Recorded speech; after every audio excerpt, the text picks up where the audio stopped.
Sorry. Tinry ko siyang kamustaduhin. Nalito lang, the host, the show, the management, and the network. Oh, yun. Memorize ko na siya. Nakita niyo ba yun? Hindi ako nakatingin. Doon ako nakatingin, no? Di ba? Hindi ako nakatingin dito kanina. Tinry ko. Mga Stormates, the views and opinions expressed by... Malapit na. Next stream ko, kabisado ko na. Next stream ko, memorize ko na to, promise. Titry ko. Okay, welcome to Kaya Today, you guys. Sa mga bagong dating, hello. Thank you for joining me. And please do share this stream para mas marami tayo. Okay, so ang theme natin for today ay Beauty Queen to Drag Queen. Okay, game. Ito yung mga unlockables natin for today. So for 50,000 diamonds, magde-decide ako ng drag name ko. Mag-iisip ako ng drag. Ito, wala pa talaga akong idea kung ano. Pero sobrang interesting sa akin ng drag. As in, sobrang big fan ako ng Drag Race. Kung alam niyo yan, nanonood ba kayo noon? Sino nanonood ng Drag Race? Di ba, ang cute ng mga drag names nila. Sobrang unique. Kaya, again, sana tulungan niyo ako makapag-isip ng cute na drag name na bagay sa personality ko. Ayun. Again, for 50,000 diamonds, pwede kayo mag-suggest tapos pipili ako sa comments kung alin doon yung trip ko na drag name. Ayun, for 50,000 diamonds yun, drag name. And for 100,000 diamonds naman, magsa-start na ako ng drag makeup. Mag-makeup ako ng drag. As in yung full-blown makeup, yung ginuglue yung eyebrows.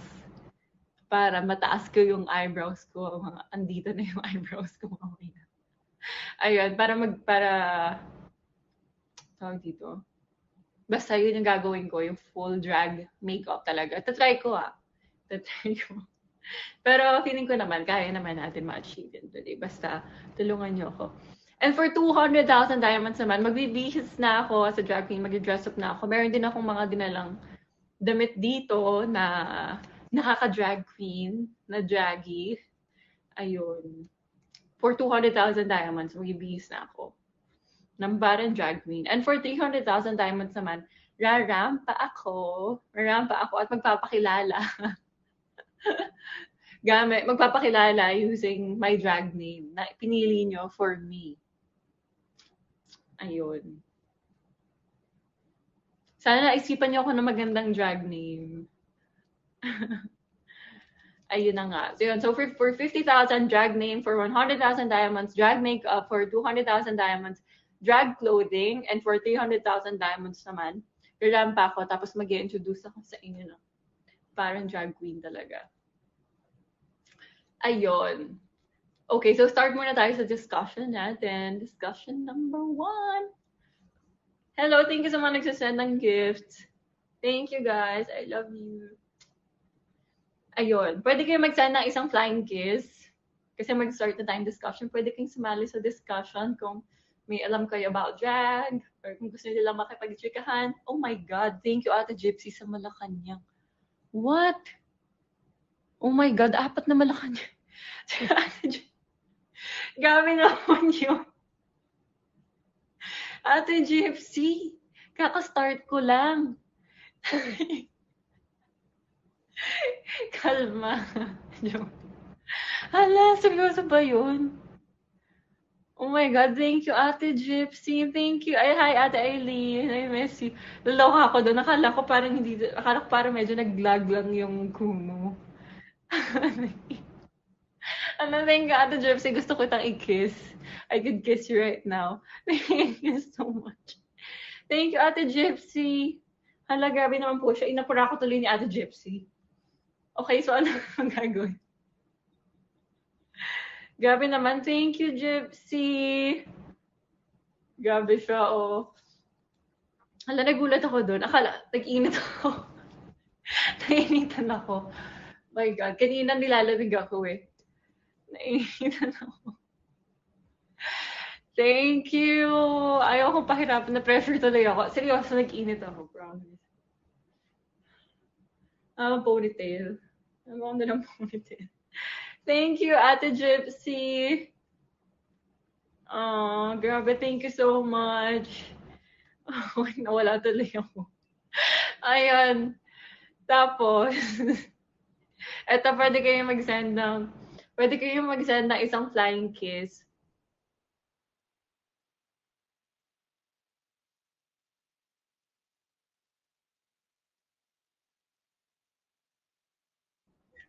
Hello? Hello? Asan ka? Sa BGC, nagkukumo ako ngayon. Asan ka? Asan ka? Ha? Ay, hindi ko alam. Hindi naman sinabi sa akin kanina. Oo. Mm-mm. Okay lang, bro. Sige, chat ka na lang mamaya. Chat kita. Bye-bye. See you. Sige. Sorry! Ang daming tumatawag sa akin ngayon. Si Kiara yun. Sorry. Buti na lang nakaka-receive ako ng calls dito sa laptop. Sorry guys, may commercial ulit. Ayun, nawawala ako, swear. Ayun si Punky. Si Punky D-Love. Nagpapaswab si Kiara ngayon. Akala niya na ba kaya siya tumawag. Ayun na nga. Anong meaning ng drag? Ayun. Hala, wait lang. May nag-send ng isang flying kiss kanina. May nag-send ng isang flying kiss kanina. Pala, sino yun? Yung nag-send ng flying kiss. Kung gusto mo sumali sa discussion, just send a co-host request. Start na tayo ng discussion. Ito na, totoo na to. Ano ang meaning ng drag? Anong meaning ng drag? Take a deep breath. Ayun, ano ang meaning ng drag? Drag is a type of entertainment where people dress up and perform, often in highly stylized ways. The term originated as British theater slang in the 19th century and was used to describe women's clothing worn by men. Ayun, drag. For me, drag is the highest form of art. Talaga, ganun kong kalala, tinitingala yung mga drag queens. Sobrang talented kasi nila, no? As in, ako sobrang big fan ako ng Drag Race. Lahat ng seasons nila, napanood ko na sobrang big fan ako ng ano. Kasi parang sobrang talented nila. Imagine parang hindi lang sila marunong mag-lip sync. As in, multi-talented sila. Acting, dancing. Tapos, hindi lang yung normal na dancing. As in, yung hataw talaga na dance. Tapos, ang galing nilang, tawag dito, ang galing nilang mag-act. 'Di ba? So, sobrang theatrical nilang lahat. Tapos, basta sobrang performers talaga sila. Sobrang galing. Ganon ako ka-fan ng Drag Race. Kasi lahat ata ng drag queens kilala ko. Pero may mga favorites ako. Kayo ba? Meron kayong ano? Oo, creative sila. Tama. 'Di ba? Parang hindi naman sila ano eh, hindi naman sila cross-dressers, 'di ba? Karamihan ng mga ng mga drag queens sa pansin ko. Hindi sila mga cross-dressers. Pero mga ano sila, madalas mga bi or parang nag-identify as a woman pero hindi sila cross-dressers. Tapos, doon nila na-express yung pagkababae nila through drag. Ganon. Kasi in real life, hindi naman sila talaga cross-dressers, hindi sila feminine. Doon nila na-express yung femininity nila o yung creativity nila. Ganon nila i-express yung creativity nila through drag. 'Di ba? Sobrang galing nila. As in, sobrang amazing. Ako, ang dami kong friends dito. From FEU. Sa FEU kasi maraming sobrang creative, sobrang talented na mga bi, mga gays, ganon. Tapos sobrang proud ako sa kanila. Ngayon nga yung damit na ipapakita ko sa inyo, yung damit na susuotin ko for the day.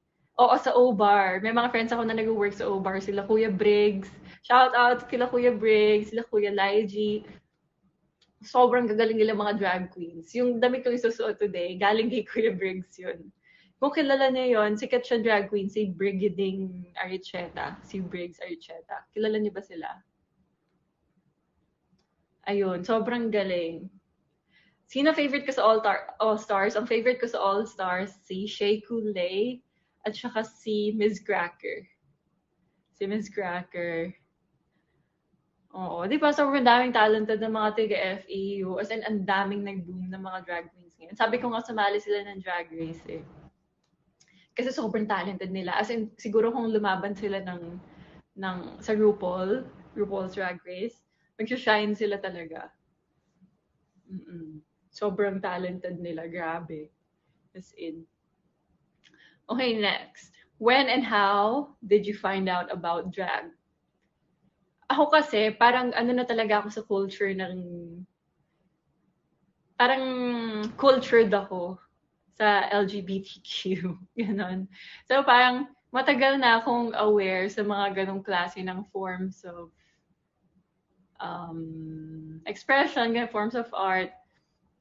Matagal na ako exposed sa ganon kasi marami akong friends na gays, gano'n, na super active sa LGBTQ community.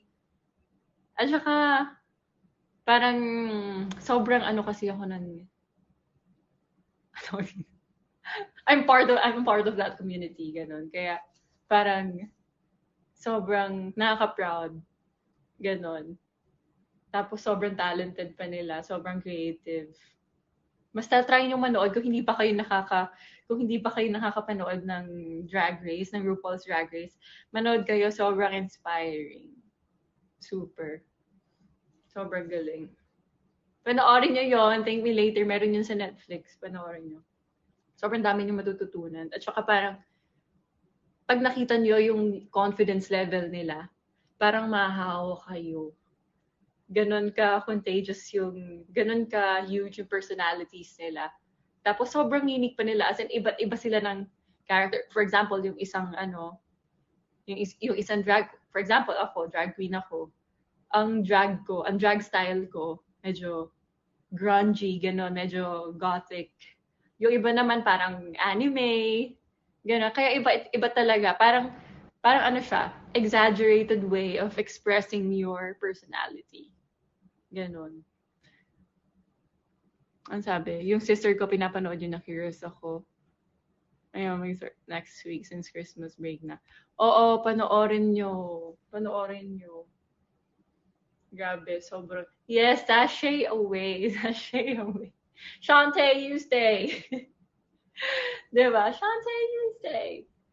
Panoorin nyo siya. As in, nakakahawa yung energy nila. Tapos yung mga backstories pa nila sobrang inspiring kasi napansin ko pa, parang lahat ng mga drag queens, galing talaga sila sa bottom. As in, parang sila talaga yung mga sobrang pinaghirapan nila sobrang mga naghirap sila sa buhay. Parang victims of abuse. Tapos si Latrice Royale, nakulong siya for, hindi ko alam kung ilang years, pero grabe yung mga stories nila. Tapos, drag yung naging way nila para makaahon doon. Para makaalis doon sa dark past nila, ganon. Parang ganon, drag. Sobrang daming na-save ng drag.